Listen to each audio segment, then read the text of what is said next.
Good morning बच्चों, कैसे हैं आप सब।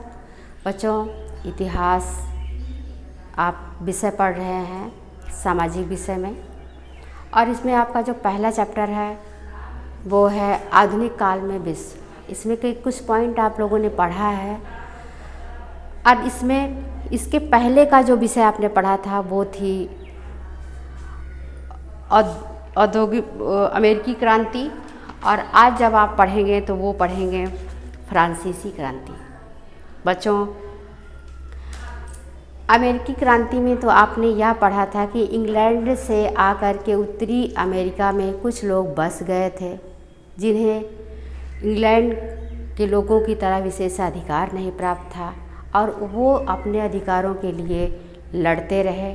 कुछ समय बाद उन्हें स्वतंत्र कर दिया गया और उन्हें सारे विशेषाधिकार दे दिए गए। स्वतंत्र रूप से अपने आप को स्वतंत्र करने के पश्चात सब सारे विशेषाधिकार उन्हें मिल गए, और इस तरह से बच्चों उपनिवेश की जो लड़ाई हुई उसमें वो जीत गए। तो बच्चों, उपनिवेशों की फ्रांसीसी क्रांति में आज आप पढ़ेंगे उपनिवेशों की सफलता के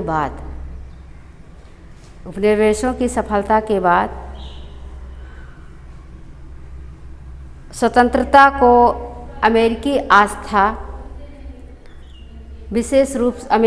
को विशेष रूप से स्थापित किया गया, बल्कि इसके जो दूरगामी परिणाम थे उससे फ्रांसीसी क्रांति भी काफ़ी प्रेरित हुई। अमेरिकी क्रांति के फलस्वरूप फ्रांसीसी क्रांति जो थी बच्चों, वो काफ़ी हद तक प्रेरित हुई। बच्चों, फ्रांस में लुई 16वें का शासन था। लुई 16वां जो था वह फ्रांस में एक विशेषाधिकार था लोगों के लिए, जिसमें निरंकुश और सत्तावादी शासन पर आधारित था। बच्चों, लुई 16वां अपनी तमाम कमजोरियों के बावजूद भी वह शासन के प्रति तत्पर रहता था और सभी के भलाई के लिए हमेशा पूर्णतः तैयार रहता था।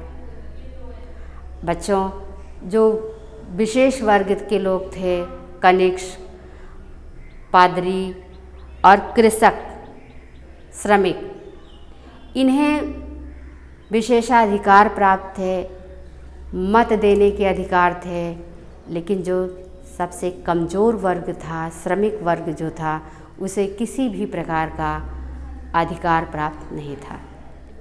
बच्चों, लुई 16वें के जो उत्तराधिकारी थे वे शासन के सारे नियमों के प्रति उदासीन थे।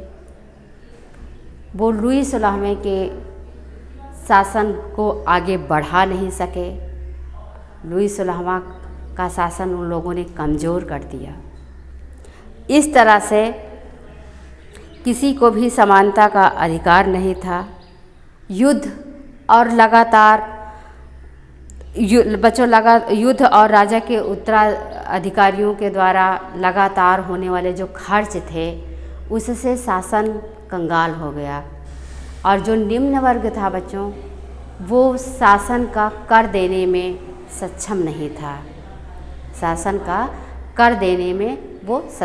था, और इसके लिए उन्होंने विद्रोह किया, जिसको देखते हुए लुई 16वें ने 1789 में इस समस्या का हल ढूंढने के लिए एक सभा बुलाई। इस समस्या का हल निकालने के लिए एक सभा बुलाई, और ये स्टेट्स जनरल की एक सभा थी, जिसमें क्रांति का माध्यम सिद्ध हुई।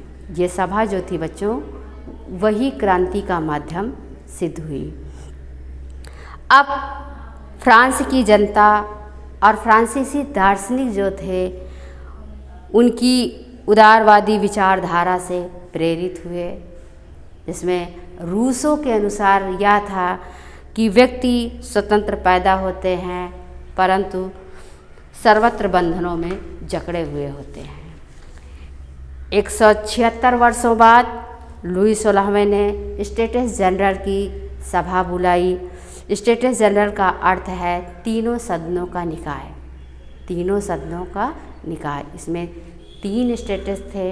प्रथम जो था वह पादरी और व्यापारी वर्ग था, दूसरा कृषक वर्ग था और तीसरा श्रमिक वर्ग था।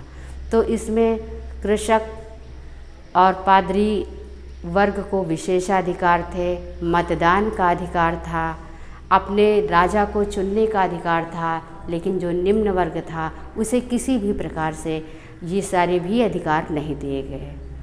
और जो शासन का बोझ होता था वो पूरा निम्न वर्ग के ऊपर ही निम्न वर्ग के कंधों पर डाल दिया गया, जिसका बोझा उठाने के लिए उनके कंधे तैयार नहीं थे। इसके लिए उन्होंने विद्रोह किया, क्रांति की।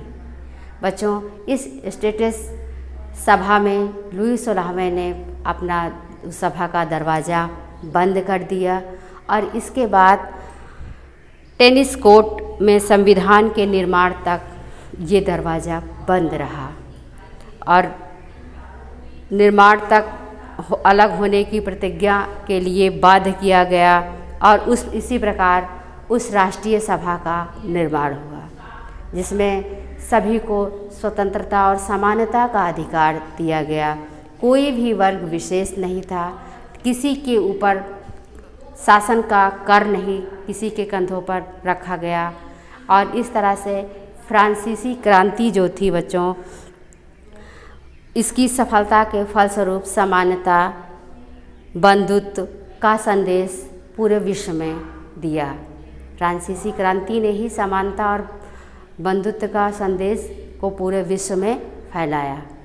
तो बच्चों, आपको यह वीडियो कैसा लगा और आपको वीडियो में क्या समझ में नहीं आया है आप पूछ सकते हैं और अगला वीडियो आपको बाद में अपलोड किया जाएगा।